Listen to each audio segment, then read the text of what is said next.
Hola a todos jóvenes. La clase de hoy pues la voy a hacer grabada y a lo largo de esta semana también porque hay varias asignaciones que tengo que cubrir.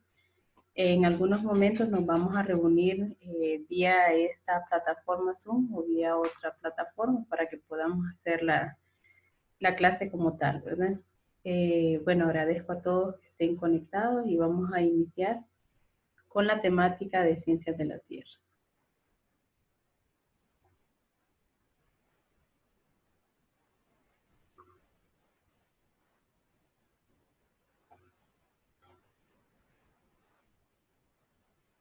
Bueno, bienvenidos a este espacio. Este espacio es un requisito que es del área de ciencias naturales. Ciencias naturales tiene tres clases que le llamamos clases optativas, que es educación ambiental, ciencias de la tierra y astronomía. De manera que tienen que cumplir a lo largo de su carrera un espacio formativo de los tres. En este caso vamos a iniciar con ciencias de la tierra. Es un gusto tenerlos a todos y vamos a explicar entonces qué es en sí ciencias de la Tierra. Como ven, la palabra ciencias aparece en plural. Aparece en plural porque estamos hablando de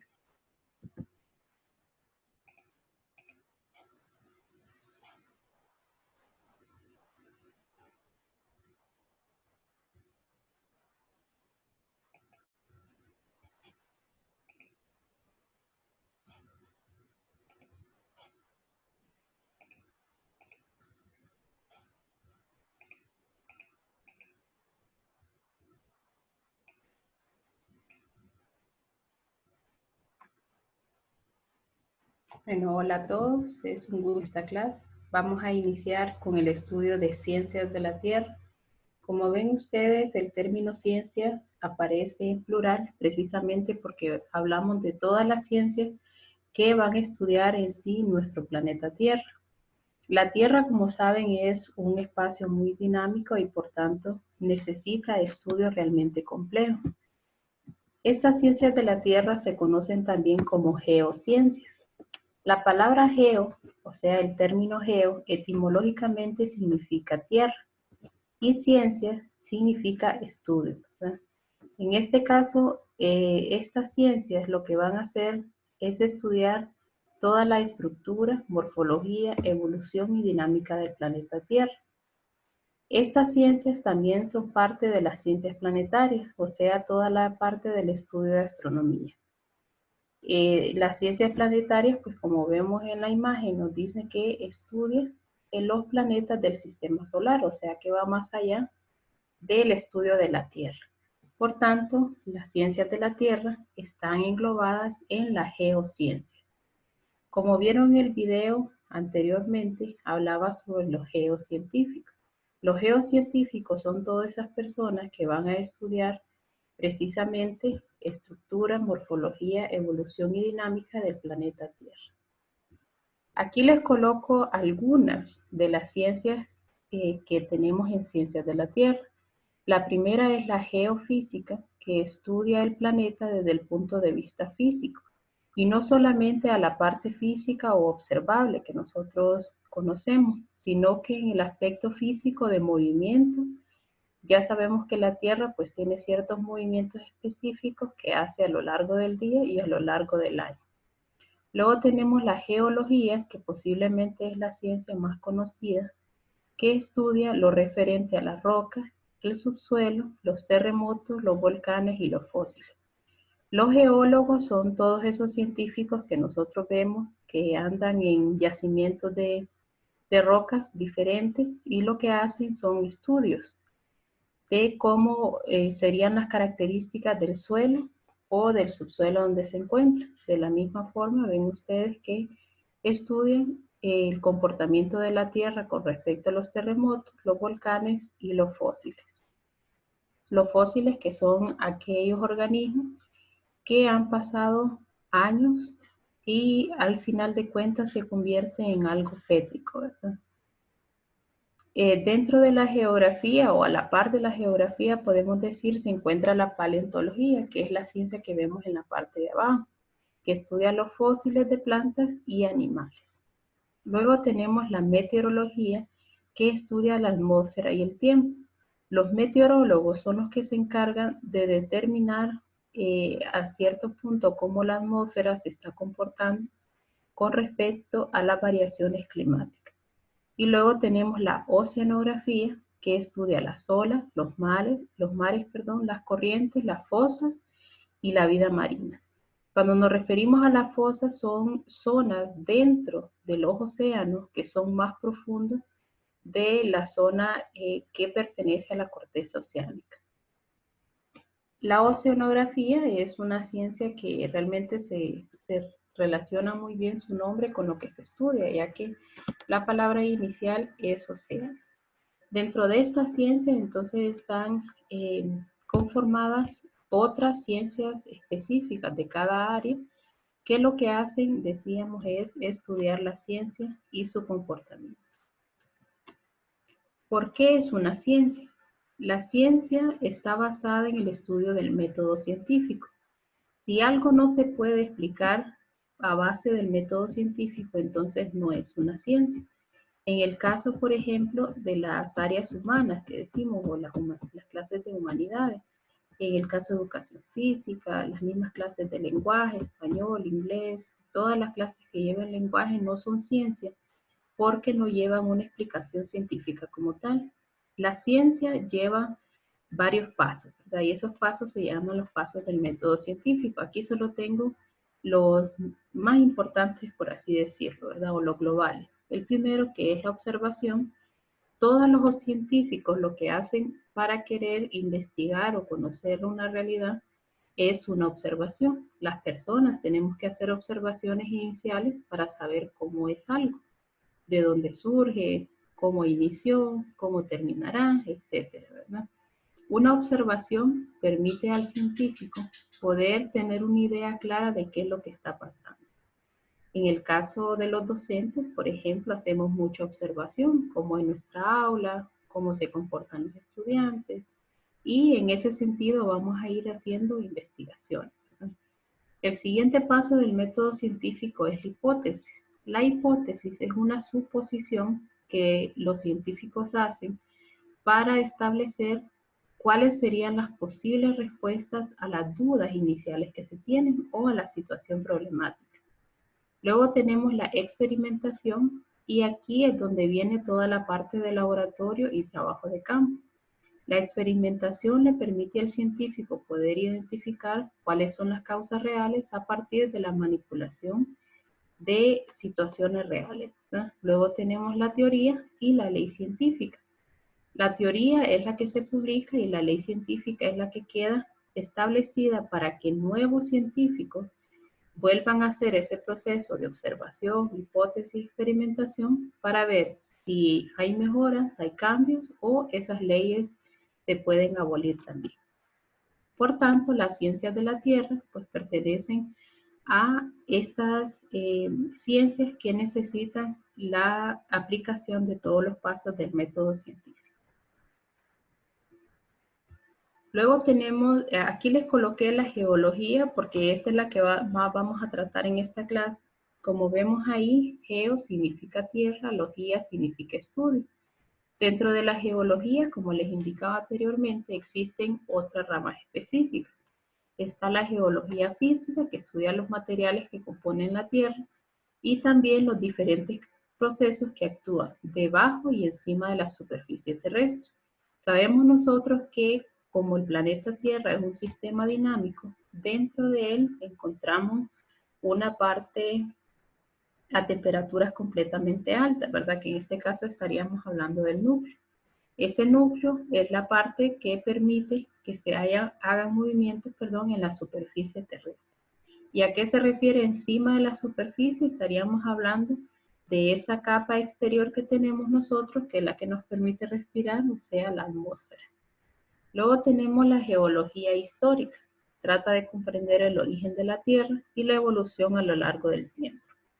Lo que hace esta geología histórica es ordenar en forma cronológica los cambios que ha sufrido la Tierra, ya sea en aspectos físicos o en aspectos biológicos. Esa cronología nosotros la vamos a estudiar más adelante. porque nos interesa saber desde el área de la geología cómo inició y hacia qué punto vamos en la Tierra. La geología, como dice en la parte de abajo subrayada, no solo aborda la formación y la existencia de los recursos vitales, sino también el mantenimiento de su existencia y el impacto ambiental de su extracción y su uso. En la geología, en el estudio de la geología, es donde surgió la teoría de que los dinosaurios murieron por un impacto ambiental realmente bastante grande, ¿verdad?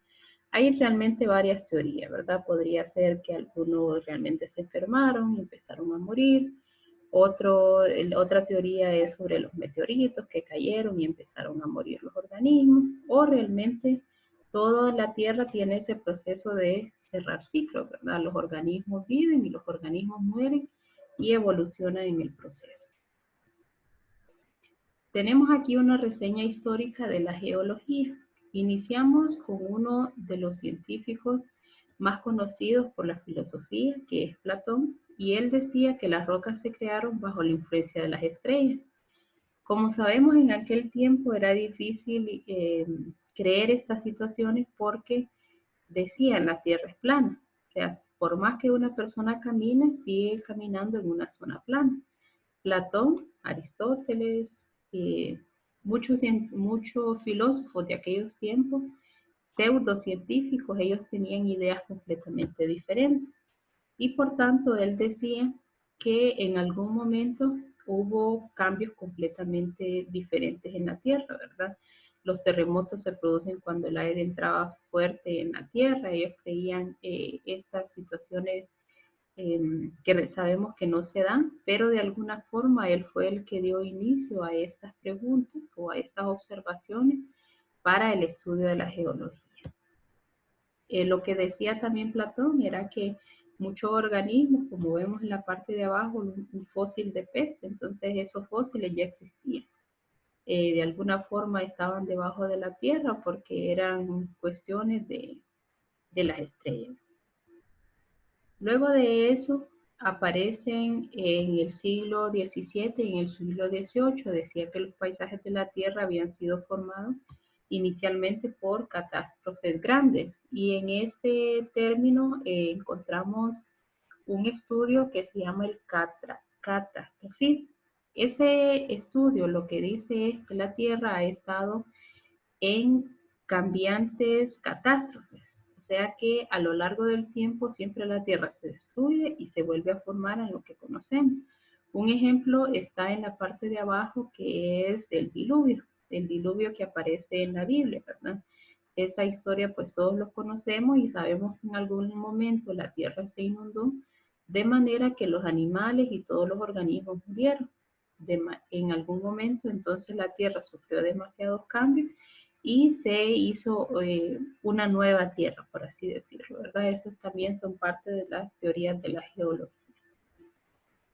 Luego tenemos la teoría del uniformismo, que nos dice que la Tierra realmente no ha pasado por muchos cambios, sino que la Tierra siempre ha sido igual, ¿verdad? O sea, ha sido uniforme. El propulsor de esta teoría se llama James Hutton. Él pues identificaba la Tierra como un proceso lineal, no si hay algunos movimientos que existen, o sea, la Tierra sí es dinámica, pero siempre lo ha sido. No ha habido nunca ningún cambio, la Tierra existió y la Tierra va a seguir existiendo. Y por último tenemos lo que conocemos como tiempo geológico. El tiempo geológico realmente a nosotros nos explica cómo la Tierra inició con los organismos primitivos, con organismos, microorganismos más bien, antes de que empezaran los dinosaurios como los conocemos, organismos unicelulares que empezaron la vida en la Tierra hasta el momento donde estamos nosotros y posiblemente van a pasar procesos diferentes a lo largo de estos años. La forma en la que se pueden identificar los fósiles se llama datación. La datación lo que nos permite, los geólogos son precisamente los que hacen estos procesos de datación. La datación lo que nos permite es identificar el tiempo que ha transcurrido un fósil o un organismo. Esto se hace con una radiación de carbono 14. El carbono 14 lo que hace es identificar cuántos años ha pasado un organismo. Lo vemos ahí, iniciamos con el caracol que se encuentra en la parte de abajo, nos dice que es un organismo vivo que absorbe carbono 14 y una pequeña porción del fósil se incinera para poder sacar el dióxido de carbono. Dentro de eso se encuentra carbono 12 y carbono 14. A estos de forma química se le llaman isótopos. Los isótopos es la manera natural en la que se encuentran los elementos en la naturaleza. El carbono 14 es precisamente el que a nosotros nos ayuda a identificar qué edad puede tener un fósil. Por ejemplo, no sé si ustedes han escuchado que los árboles, si los cortamos en su tronco, lo que van a hacer es contar los anillos y de esa forma nosotros podemos identificar cuántos años tiene un árbol, ¿verdad? Casi de la misma forma, solo que con un proceso químico, obviamente, podemos identificar qué edades tiene un organismo. A ese proceso se le llama datación y eso lo vamos a ver más adelante. El tiempo geológico entonces se da a partir de una datación relativa, que son los acontecimientos que se colocan en una secuencia u orden apropiado. Tenemos un ejemplo aquí de una imagen de las dataciones según los suelos, los tipos de suelos o sedimentos que se han ido colocando uno encima del otro. Por ejemplo, cuando nosotros pasamos por una zona donde está cortado el suelo, podemos ver que hay ciertos horizontes que los vemos completamente diferentes, ¿verdad? Eso nos indica que ha pasado cierto tiempo para que ese suelo se compacte, forme ese color, tenga esa estructura y luego pasa otro y otro encima de él, ¿no?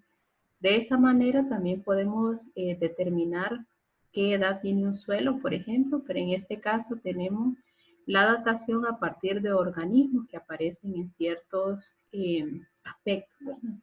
Aquí tenemos, por ejemplo, un fósil prehistórico de un caracol. Estos, aunque se mira la imagen pequeña, son caracoles gigantes, ¿verdad? Sabemos que en aquellos tiempos, donde el inicio de la geología o el inicio de los organismos vivos tendían a ser gigantes, ¿verdad? No del tamaño que los conocemos.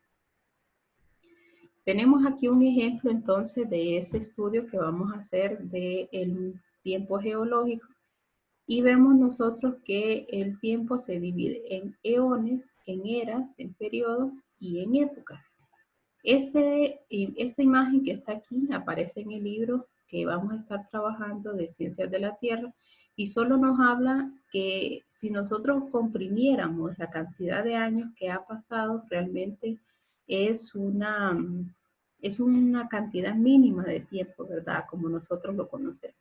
Esos 4.500 millones de años realmente los podemos identificar en un solo año. Quiere decir que ese periodo, pues, aunque fueron miles y millones de años, para nosotros ahora se miran pequeños. Estas eras, estos periodos, los vamos a estudiar uno por uno y vamos a identificar también qué tipo de organismos, animales y plantas, fauna y flora se encontraban en ese momento. Aquí tengo una imagen de nuestro planeta Tierra y se los coloqué porque es importante que conozcamos cada una de las capas, ¿no? La primera es la atmósfera, que es la capa gaseosa que recubre la Tierra. Esa es la que nos permite a nosotros poder respirar, es la que contiene aire y también es la que contiene la zona que llamamos capa de ozono, ¿verdad? La capa de ozono es contenido alto de oxígeno que lo que hace es proteger a la Tierra de los rayos ultravioletas. Luego tenemos la luna, que la luna sabemos que carece de atmósfera, por eso es que cuando miramos una película o vemos un documental, los astronautas cuando van a la luna empiezan a flotar porque ellos no tienen, la luna, perdón, no tiene una atmósfera que encierre a toda esa masa, ¿verdad? La luna es el satélite natural que tiene la Tierra. Muchos planetas tienen lunas, solo que no tienen posiblemente la misma función que en la Tierra. La Luna en la Tierra lo que hace es mantener las mareas a ciertos niveles. Bueno, este satélite lo vamos a ver más adelante en un video, cómo es que llegó a quedarse orbitando alrededor de la Tierra y cómo es que no se sale de su órbita y las funciones que tiene. Además, sabemos que la Tierra tiene una hidrosfera, que hidro significa agua y esfera, pues ya sabemos que es algo redondo, ¿verdad? Es la masa de agua dinámica que está en movimiento continuo y que es la que permite el ciclo del agua. Esa masa ya sabemos que es 3/4 partes de la Tierra y que en su mayoría estamos hablando de agua salada, no de agua dulce. Luego tenemos la biosfera, que la biosfera es la capa de tierra en la que nosotros vivimos y está concentrada en la zona de suelo. También es parte del suelo oceánico hasta varios kilómetros de la atmósfera. Otros conceptos muy importantes en las ciencias de la Tierra es el origen de la Tierra. ¿Cómo se originó la Tierra? Pues se supone que a partir de un Big Bang. Realmente es un proceso un poco más complejo, ¿verdad? Nos dice una nebulosa, o sea, una masa gigantesca de acúmulos de estrellas, de meteoritos, de todos estos conceptos que escuchamos sobre el espacio, ¿verdad? Una nebulosa constituida por enormes cantidades de polvo y gas comenzó a concentrarse entre ellas. Esa atracción que se hace entre esas nebulosas, entonces empezó a formar una masa central o un protosol, o sea, un sol que no es como lo conocemos actualmente, sino que era una masa gigante, caliente, contenida de helio y hidrógeno, que lo que hacía era mantener todas las partículas unidas, ¿verdad? Esas partículas se fusionaron formando cuerpos de mayor tamaño y en estos cuerpos se llamaban planetesimales. Las colisiones y las uniones de esos planetesimales originaron cuerpos mayores que generaron protoplanetas. Esos protoplanetas son los que en algún momento se estabilizaron y empezaron a girar alrededor del Sol. Y esa es ahora la zona donde está nuestra Tierra, ¿verdad? Uno de los protoplanetas en aquel que se empezó a formar, pues es nuestra Tierra. Luego les voy a presentar el video, como les indicaba, de cómo se formó nuestro planeta Tierra y cómo empezó a orbitar nuestra Luna.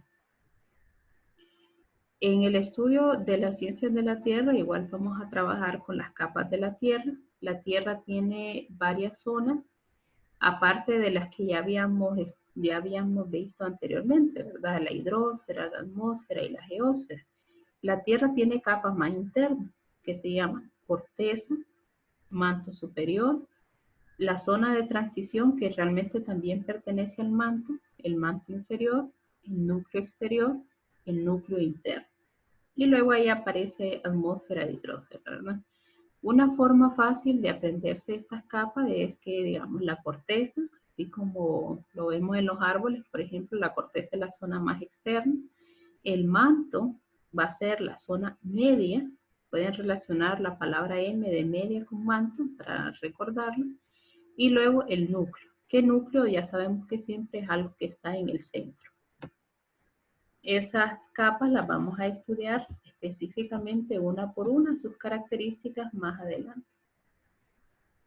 Y luego aquí tenemos la interacción del Sol, la Tierra y la Luna, cómo ellas juntos permiten la vida en la Tierra, cuáles son esas fuerzas que se hacen entre cada uno de estos, de este planeta y este satélite, para que nosotros podamos vivir. La Luna, pues ya saben ustedes que tiene esta forma de verse de creciente, llena o nueva, ¿verdad? Y eso va a depender del movimiento que esté haciendo en ese momento específico y la luz que le irradia el Sol, ¿verdad? La Luna no tiene un brillo propio, sino que el brillo se lo da al Sol. Y esas son las formas en las que nosotros la podemos ver. Más adelante, entonces vamos a estudiar cuál es esa interacción del Sol, la Tierra y la Luna.